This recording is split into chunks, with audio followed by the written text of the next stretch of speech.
In the fierce battles of the Revolutionary War that birthed our nation, both black and white soldiers often fought side by side.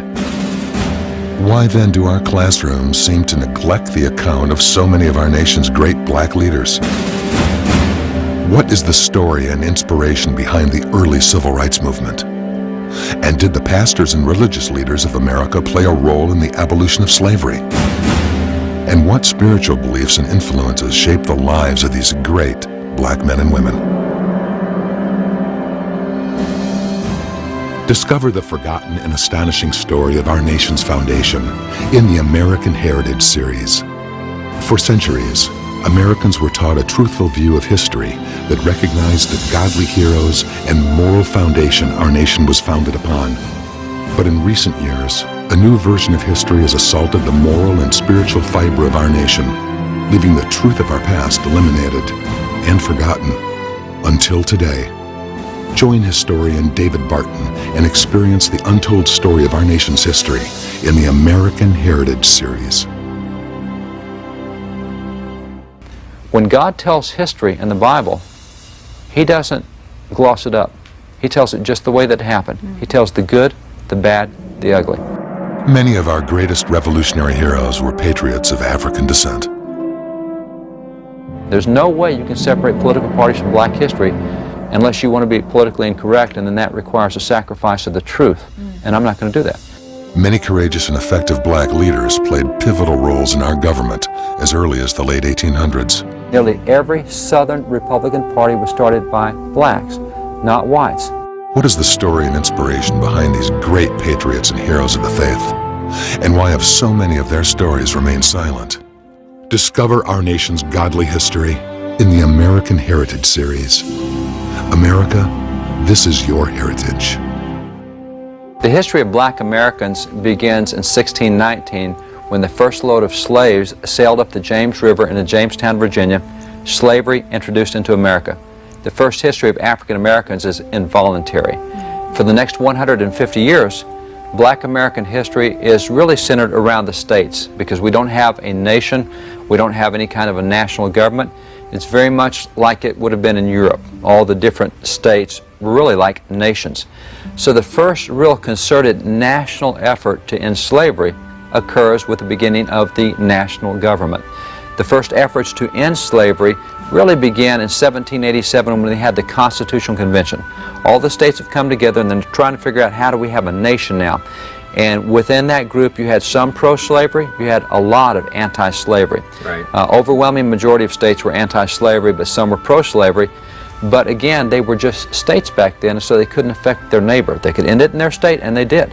When we signed the Declaration of Independence, a number of states started wiping out slavery right then. We had to have slavery before that because the king would not allow us to end slavery. Well, now that we separate from Great Britain, we can end slavery. So here you have Massachusetts, and you have Vermont, and you have Connecticut, and all these states ended slavery. Now they're in this federal constitutional convention with some states that are pro-slavery, with a whole bunch that are anti-slavery. There was a lot of fight that went over that. One of the clauses in the Constitution to which critics today point to say slavery is part of the Constitution, always had been, it's part of the national psyche, always been this attitude of enslaving African Americans. They point to what's called the 3/5 clause. The 3/5 clause was actually an anti-slavery clause that was put in the Constitution. But we never hear that today. We never hear that 3/5 was anti-slavery. But it's interesting, the testimony of those who would know best, the ones that I would look to if I wanted to know what African Americans thought about the 3/5 clause, I'd go to somebody like Frederick Douglass. Frederick Douglass, great civil rights leader. We know him from back around 1838. He escaped from slavery and he went to New York, and as he was against slavery in New York, the Massachusetts Anti-Slavery Society heard him speak and said, oh, you need to go on the road full time and speak against slavery. So here's Frederick Douglass, who had been in Maryland a slave, has now escaped to the North. He's free. So he goes on the road full time to speak against slavery. Now, interestingly, in the 2 years that he was in New York, what's called the radical abolitionists were the ones who trained him. And they said the Constitution is a pro-slavery document. It is filled with the Founding Fathers' desire to keep slavery. He had been trained in that for 2 years. But when he agreed to go on the road full time, for the Massachusetts Abolition Society, he had the integrity to say, you know, I've been taught about these documents, but I better read them for myself. Wow. And so he went back and read the documents, he read the debates, he read all the things that went on. In his autobiography, he said that he underwent a radical change of opinion. Instead of finding that the documents were pro-slavery, he said he found them to be anti-slavery in every provision. Wow. He said, by the way, if they are pro-slavery, why does the word slave or slavery, why does none of that appear anywhere in the Constitution? And they don't appear. In the 1860 presidential election, there was a split in the Democratic Party, the Northern Democrats and the Southern Democrats. Both factions supported slavery, but while Southern Democrats were willing to split the United States to form their own nation, Northern Democrats refused to do so. Northern Democrats voted for Stephen Douglas for president, while Southern Democrats voted for John C. Breckinridge. With this split in the Democratic vote, Republican Abraham Lincoln was then elected with only 40% of the popular vote, but 59% of the Electoral College vote. Republicans also won a majority in the U.S. House and Senate in that election, thus giving Republicans control of the lawmaking process for the very first time. Given the bold anti-slavery and pro-civil rights positions set forth by Republicans in their platforms, it was obvious to Democrats what was about to occur. The anti-slavery and pro-civil rights position of the Republicans were about to become reality. What was the Democratic response? Southern Democrats left Congress and took their states with them, forming a nation that described itself as the slave-holding Confederate States of America. While Northern Democrats did not support secession, they nonetheless generally supported slavery and opposed civil rights for black Americans. In short, the main difference between Southern and Northern Democrats at that time was their view on secession, not slavery. However, returning to the election of 1860, with Republicans firmly in control of the federal government, they quickly began implementing significant changes. In 1862, Republicans abolished slavery in Washington, D.C., and in 1863, the Emancipation Proclamation was issued, freeing all slaves in the southern states in rebellion. The Emancipation Proclamation was eagerly anticipated, and many black Americans gathered in groups around clocks or watches, eagerly awaiting the arrival of midnight on December the 31st, 1862, for the proclamation was to take effect on the first moment of January the 1st, 1863. Frederick Douglass was in attendance at one such midnight rally, waiting for the proclamation to become official. When that moment arrived, a celebration erupted, and Douglass exclaimed, "It was one of the most affecting and thrilling occasions I ever witnessed, and a worthy celebration of the first step on the part of the nation in its departure from the bondage of the ages." In 1860, in that election where the Democrats had their platform, said Dred Scott's great, Republicans had theirs, says no it's not. You had the election that time between the Democrats and the Republicans. Abraham Lincoln running as a Republican. The Democrats actually broke and split. There was the Northern Democrats and the Southern Democrats. The Southern Democrats said slavery is absolutely fine and we're willing to leave the Union if these Republicans try to end slavery. You had the Northern Democrats up through New York and elsewhere that said, we think slavery's fine, but we're not willing to break up the Union over it. So when he gets elected, the Southern Democrats said, we told you we're going to leave if he gets elected, because if he gets elected, he's promised to end slavery. So you had 11 Democrat states secede from the Union. Now, we now say the South seceded from the North. No. Every Southern Democrat in the House, every Southern Democrat in the Senate left and started a new nation. I have the founding documents of that nation. They call it the slave-holding nation of the Confederacy. That's in their title. The speech given by their vice president, Alexander Stephens, said that slavery is the cornerstone of the Southern Confederacy. Oh, so you have 11 states that have broken away to have a slave nation. That's what the Civil War is about. So now Republicans, in one election, not only was Abraham Lincoln elected, but Republicans took the House and the Senate in one election. So within 7 years, they've gone to be in the majority party. They started cranking out civil rights laws like crazy. This is one of the early civil rights laws. This is a law to secure equality before the courts. In other words, race no longer had anything to do with the courts. It was prior to this that if you were black, you couldn't testify in court, you couldn't go before a court to bring a suit, you were excluded from the legal process.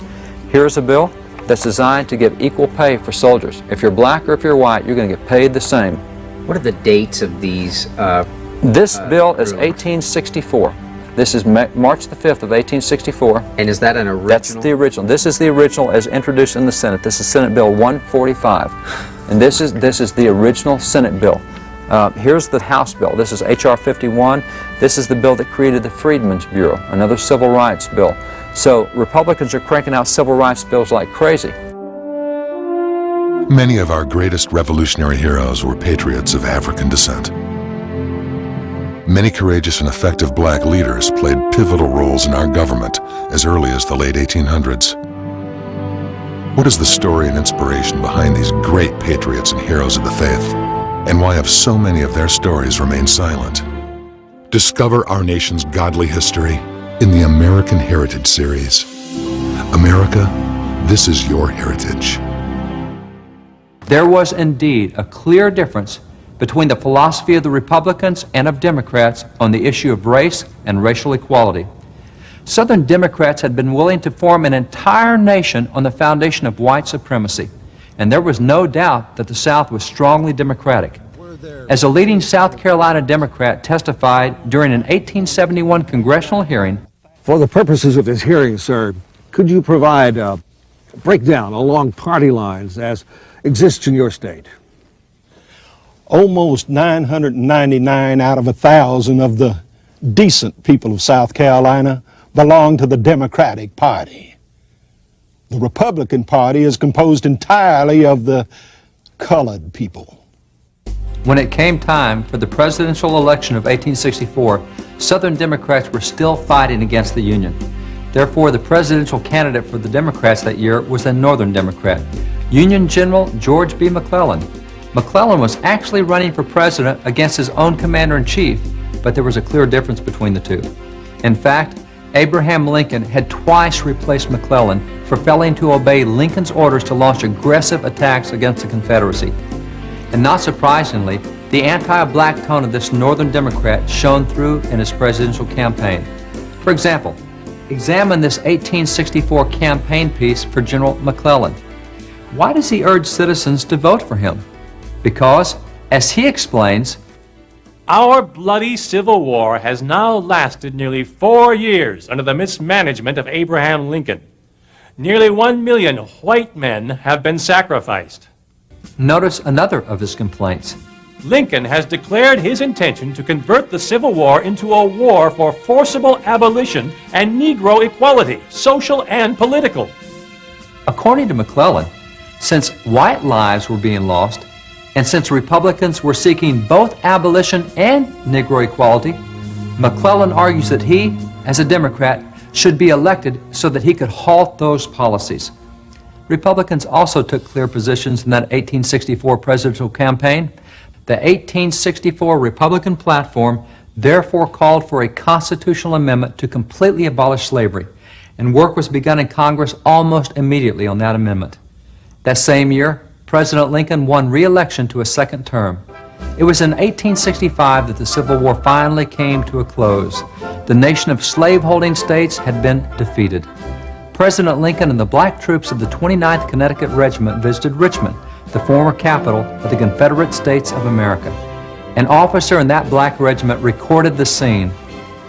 As the president passed along the street, the colored people waved their handkerchiefs, hats, and bonnets and expressed their gratitude by shouting repeatedly, "Thank God for his goodness. We have seen his salvation." The white soldiers caught the sound and swelled the numbers, cheering as they marched along. All could see the president. He was so tall. One woman shouted, "Thank you, dear Jesus, for this sight of the great conqueror." No wonder tears came to the president's eyes when he looked on the poor colored people who were once slaves and heard the blessing uttered from thankful hearts and thanksgiving to God and Jesus.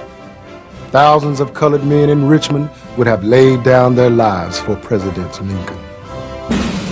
You're proving to us the mindset of founding fathers. Yes. We're moving into the mid-1800s. but the intent and the That's right. original intent based upon fact of original documents sitting right here on this set right now. Well, that's why they call themselves the Republican Party. They want to go back to the original intent. They want Wow. to go back to the founding. And so they believed all of these laws were consistent with what the founders had tried to do in those early laws. Wow. So this is a reflection of original intent, And even though we it's had- 70 years later. We had moved away 70, 80 years.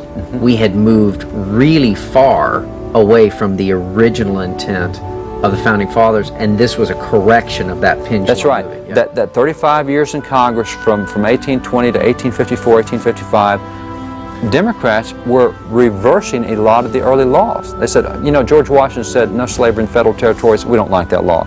You know, 1808 at that time under Thomas Jefferson, Congress passed this law that said no more slave trade. We don't like that law. So they went through and take all these laws that were passed early federal Congresses by the Founding Fathers and said, we disagree with all that. We're going a different direction. Wow. So it's a complete reversal. So the Republican Party says, no, we're going back to the principles of the Republic. That's why they call themselves Republican Party. So there was a period of time we got away. Now we're headed back. And significantly, we come to an election in 1864 while we're still at war. Now, what's interesting is all these Southern Democrats have seceded and formed their own state. So it's going to be pretty easy to guess who's going to win the election. I mean, the Right. Republicans now have the majority because they're still in the Union. This is a significant document right here. It's a very delicate document, if I can pick it up. This is a platform of the Republicans and the Democrats in 1864. That little jewel right there sets forth the Republican platform and the Democrat platform. But what makes this significant, this is the first document that called for a constitutional amendment to end slavery. Oh my goodness. See what happened? They said, well, we're passing all these civil rights laws, but it's just taking too long. Let's just get a constitutional amendment and stop this thing right now. And what year was that? This is 1864. You see, what happened as a result of this election, Republicans got back in power, and they promptly introduced the 13th Amendment to abolish slavery. So they're put back in power, they promised to do it, and they introduced the 13th Amendment, and significantly, they voted on the 13th Amendment to abolish slavery while the Civil War is still going on. So we're talking in January and February of 1865, they have the vote in the House and the Senate to abolish slavery. Now, at that time there were 200 members of Congress, Democrat and Republican, because at that time you still had all the Northern Democrats in. So all the Northern Democrats are still in Congress, Southern Democrats have their own nation now, Northern Democrats still in, so you got Northern Democrats and Republicans, 200 members of Congress. 137 members voted to abolish slavery. When they voted, shortly after the vote, this was produced nationally. This right here is a picture of all 137 members of Congress who voted to abolish slavery.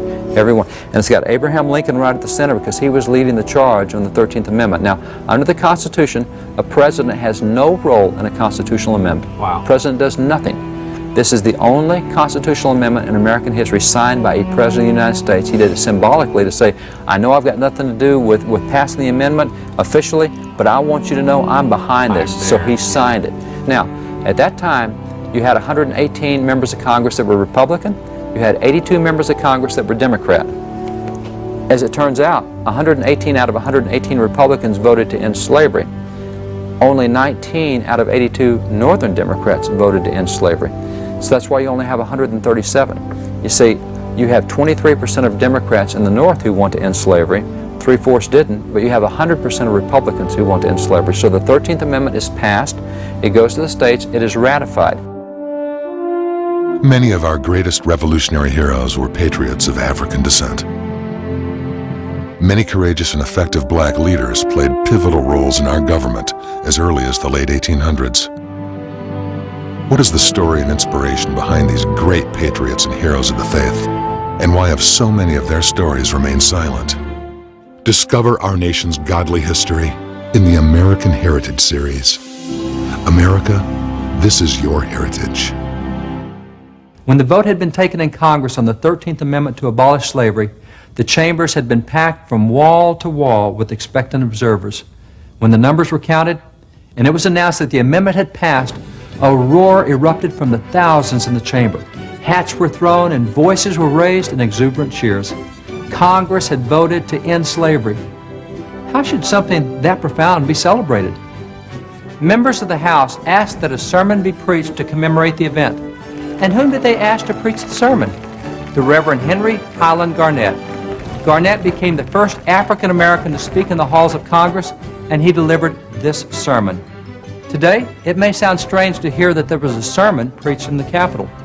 In fact, on December the 4th, 1800, shortly after Congress first moved into the Capitol building, Congress authorized that on Sundays, the Capitol would be used for church services. By 1867, the largest church in Washington, D.C. was the one that met inside the U.S. Capitol.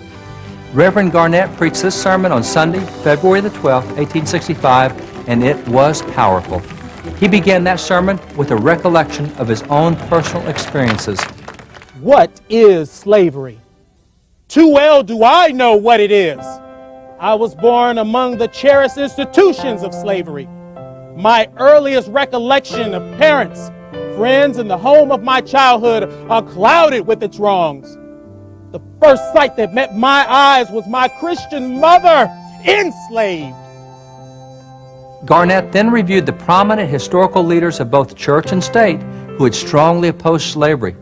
The other day, when the light of liberty streamed through this marble building and the hearts of a noble band of patriotic statesmen leaped for joy, and this, our national capital, shook from foundation to dome with the shouts of a ransomed people.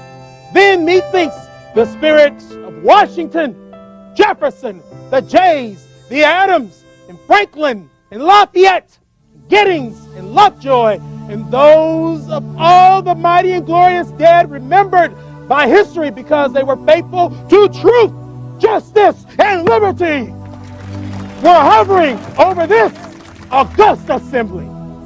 Though unseen by mortal eyes, doubtless they joined the angelic choir and said, Amen! So now for states to come back in to the United States, these 11 southern states that broke away to have a slave nation to get back in, this is the oath of loyalty you had to take to get back into the United States. To come into the United States, you have to swear before Almighty God, number one, that you will obey the laws pertaining to civil rights and slavery and the new constitutional amendments, and two, that you'll uphold the Constitution of the United States, which now has the 13th Amendment in it. And by the way, to show you how serious they took the oath, they didn't take an oath on the Bible. They didn't just raise the right hand and say, so help me God. They take an oath on the holy evangelist of Almighty God. You see, we know that when we put our hands on the Bible, we're putting it on the Gospels. That's Jesus Christ. We claim to be a Christian nation. Wow. We're swearing on Jesus Christ, whom we claim to follow, that we will obey the Constitution, and we're swearing on the Gospels that we will obey the civil rights laws. This was a serious oath. I mean, this is the official document put up by the United States, and you're swearing on the holy evangelists of Almighty God. Now, the various states would put out this document as well, but I mean, this is part of our history. Yeah. Wow. So, because of the 13th Amendment, for the first time, African Americans across the South are free. Now, they were freed in the Emancipation Proclamation, but South is pretty much ignoring that. So now we got a constitutional amendment, and you're swearing you're going to uphold the Constitution. So now you got to recognize blacks are free. Because they were free, they could register to vote. They started registering to vote. They started electing blacks to office across the South like crazy.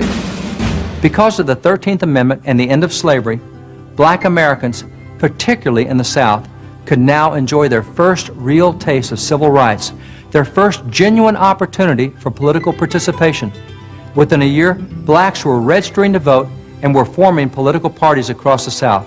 For example, at a rally in Houston, Texas, on July the 4th, 1867, 150 blacks and 20 whites formed the Republican Party of Texas. And black Americans also started other Southern Republican parties as well.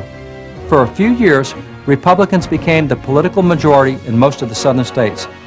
Those Republican legislatures moved quickly to protect voting rights for African Americans, prohibit segregation, establish public education, and to open public transportation, state police, schools, and other institutions to black Americans.